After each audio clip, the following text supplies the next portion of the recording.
Coil भी बोलते हैं, क्योंकि यही हमारे फ्रिज के अंदर कूलिंग को करता है। इसी के अंदर सबसे ज्यादा कूलिंग होती है, इसी के बाद धीरे धीरे हमारी कूलिंग पूरे फ्रिज के अंदर हो जाती है। यही हमारी कूलिंग कॉइल होती है। कंप्रेसर एक फ्रिज का हार्ड होता है। ये इसका कार्य होता है गैस को एक स्थान से दूसरे स्थान पर फेंकना। तो ये किस प्रकार? दोस्तों, आज हम बताएंगे फ्रिज के बारे में, यानी कि हमारे घरों के अंदर जो उपयोग किया जाता है उस फ्रिज के बारे में जानकारी देंगे और A to जानकारी देंगे कि उसके अंदर क्या क्या कंपोनेंट लगे होते हैं, उनका कार्य क्या होता है।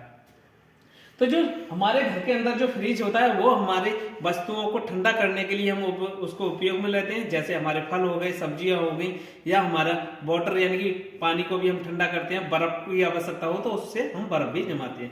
तो इस प्रकार का फ्रिज होता है। आमतौर पर हम सभी के घरों में सिंगल डोर या डबल डोर फ्रिज होगा, जिसका कार्य करने का सभी का एक जैसा सिस्टम होता है। तो वो किस प्रकार से कूलिंग करता है इसके बारे में विस्तार से बताएंगे। तो सबसे पहले जान लेते हैं कि इसके अंदर क्या क्या सिस्टम लगा हुआ होता है। अंदर के फ्रिज के अंदर के सिस्टम को जान लेते हैं सबसे पहले।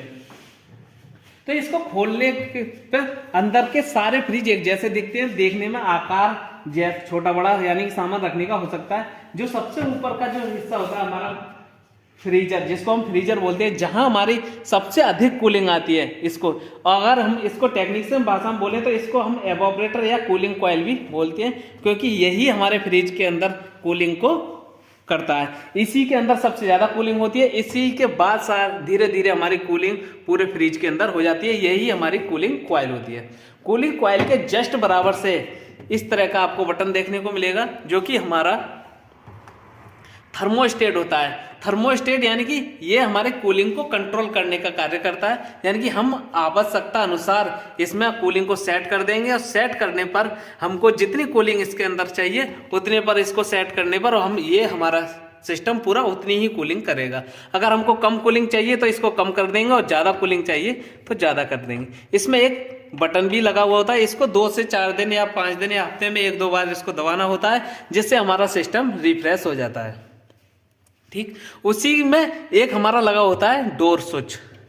इस तरह का हर फ्रिज में आपको देखने को मिलेगा डोर स्विच। इसका कार्य होता है कि फ्रिज के अंदर जो बल्ब लगा हुआ होता है, जिससे फ्रिज में उजाला होता है, उसको चालू करना और बंद करने का कार्य करता है। जब हम गेट को खोल देते हैं तो ये हमारा बल्ब जल जाता है, और जब हम गेट को बंद करते हैं तो ये बल्ब हमारा बंद हो जाता है। ये जब बटन अंदर की तरफ होगा तो हमारा बल्ब बंद होगा, जब हम गेट खोल देते हैं तो ये बाहर की तरफ को आ जाता है, तो हमारा बल्ब जो चालू हो जाता है, जिससे हमारे फ्रिज के अंदर रखी हुई वस्तुओं को आसानी से देखा जा सकता है। जब हम फ्रिज का गेट बंद कर देंगे तो बल्ब की हमें आवश्यकता ना होगी। इस कारण से फ्रिज को के अंदर का वो बल्ब है उसको बंद कर देने के लिए एक सिस्टम लगाया जाता है, जो कि डोर स्विच करता है। अब बात करते हैं जो फ्रिज के बाहर जितने बार कंपोनेंट लगे होते हैं वो किस प्रकार से लगे होते हैं और क्या क्या कार्य करते हैं। तो जो फ्रिज के अंदर बाहर की साइड में, पीछे की साइड में जो एक जाल टाइप को आपको नजर आएगा बड़ा सा, ये होता है फ्रिज का कंडेंसर। ठीक, उसके जस्ट नीचे को आप देखेंगे तो इस प्रकार की ट्रे देखने को मिलेगी। ये होती है हमारी वाटर ट्रे, यानी कि जो अंदर जो एवापोरेटर यानी कूलिंग कॉइल है, वहां पर जो जब हमारा फ्रिज चलता है तो बर्फ जम जाती है। बर्फ जमने के बाद में जब हमारी लाइट चली जाए या कुछ देर के लिए फ्रिज बंद हो जाए तो वहां पानी इकट्ठा हो जाता है। तो वो पानी उससे वाटर ट्रे में आता है, और वाटर ट्रे से ही एक अंदर से इसमें पाइप कनेक्ट होता है, उसके द्वारा हमारे इस बैग वाली वाटर ट्रे के अंदर पानी आ जाता है, जो कि इसके अंदर जो पानी आता है वो इसमें स्टोर हो जाता है। इसके अंदर स्टोर हो जाता है, और इसके अंदर जब पानी आ जाता है तो ये पानी हमारे घर में नहीं भाई, ऐसे कमरा में अगर रहा होगा, अगर ये हमारी वाटर ट्रे चूहा काट दें तो हमारे फर्श पे पानी पानी हो जाता है। उस कारण से इस वाटर ट्रे को लगाया जाता है। इस वाटर ट्रे के बाद नीचे लगा हुआ है हमारा कंप्रेसर। कंप्रेसर एक फ्रिज का हार्ड होता है। ये इसका कार्य होता है गैस को एक स्थान से दूसरे स्थान पर फेंकना। तो ये किस प्रकार से कार्य करता है। इस कंप्रेसर में 3 लाइनें होती हैं। एक है हमारी सक्शन लाइन, एक है हमारी डिस्चार्ज लाइन, और एक है हमारी चार्जिंग लाइन। बात करते हैं सक्शन लाइन की। तो इस सक्शन लाइन से ये कंप्रेसर गैस को खींचता है, और डिस्चार्ज लाइन से ये गैस को बाहर फेंकता है। डिस्चार्ज लाइन से ही हमारा कंडेंसर का इनपुट पॉइंट जुड़ा हुआ होता है। ये कंप्रेसर है हमारा, ये गैस को हाई टेम्परेचर और हाई प्रेशर के साथ गैस को डिस्चार्ज करता है। जब हाई प्रेशर और हाई टेम्परेचर की गैस हमारे कंडेंसर में जाती है तो जो कंडेंसर कॉइल आप देख रहे होंगे, ये कंडेंसर गैस को घुमा घुमा कर ये हमारा गैस को ठंडा करता है। ठंडे करने के बाद में हाई प्रेशर और लो टेम्परेचर की गैस आती है हमारी फिल्टर के पास। यहाँ फिल्टर का कार्य होता है कि जो गैस के अंदर कोई कचरा है या कोई मॉइस्चर है उसको छान करके शुद्ध करना।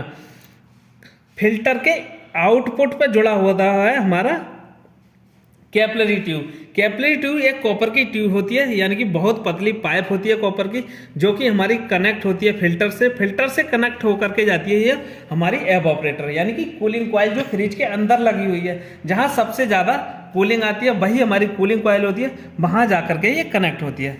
अब बात करते हैं, वहां तक तो पहुंचाने का कार्य हमारी कैपिलरी ट्यूब करती है।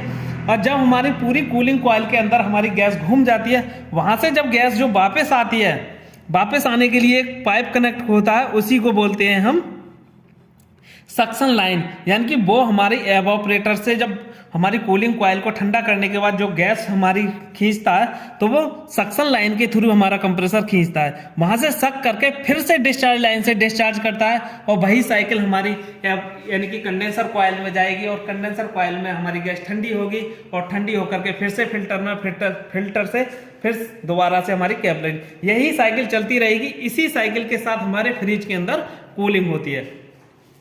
अब बात आती है हमारी चार्जिंग लाइन की। तो ये चार्जिंग लाइन जो होती है, इसका कार्य होता है, इसको हम यूज जब लेते हैं जब फ्रिज के अंदर हमको गैस डालनी हो या किसी कारण से हमारा कंप्रेसर खराब हो जाए, तो इसको यानी कि एक्सचेंज करके दूसरा जब कंप्रेसर लगाते हैं, तो इसी सभी कंप्रेसरों में 3 लाइन जो होती है, तो एक लाइन उसमें चार्जिंग होती है। इसकी सहायता से हम फ्रिज के अंदर गैस को चार्ज करते हैं। चार्ज करने के बाद इसको बंद कर देते हैं, या तो इसको पंच करके इस पर वेल्डिंग किया जाता है, या फिर इसमें एक एनआरबी बॉल आता है जिसको नॉन रिटर्न बॉल भी बोलते हैं, जिसकी सहायता से हम इसमें गैस चार्ज करते हैं। तो इस प्रकार से ये हमारा पूरा फ्रिज कार्य करता है। और इसी वीडियो को बनाने का मकसद था कि फ्रिज किस प्रकार से कार्य करता है, उसके लगे हुए कंपोनेंट किस प्रकार से कार्य करते हैं और क्या क्या कार्य करने के लिए ये वीडियो बनाने का मकसद था कि जो फ्रिज में लगे हुए उपकरण है, यानी कि कंपोनेंट है, वो किस प्रकार से कार्य करते हैं। यानी कि हमारा जो कंडेंसर कॉइल होता है ये क्या कार्य करता है और हमारा कंप्रेसर क्या कार्य करता है। तो इस वीडियो को बनाने का मकसद यही था कि हमारे जो नए टेक्नीशियन भाई हैं वो उनकी जानने के लिए या कोई काम सीखना चाहते हैं उन लोगों के लिए। तो ऐसे ही नॉलेजफुल वीडियो देखने के लिए हमारे चैनल पर विजिट करें। हमारा वीडियो अच्छा लगा तो लाइक करें, कमेंट करें, कोई भी आपका सुझाव है वो कमेंट बॉक्स में आप दे सकते हैं। ऐसी वीडियो के साथ मिलेंगे किसी नेक्स्ट वीडियो में, तब तक के लिए जय हिंद, जय भारत, जय श्री राम।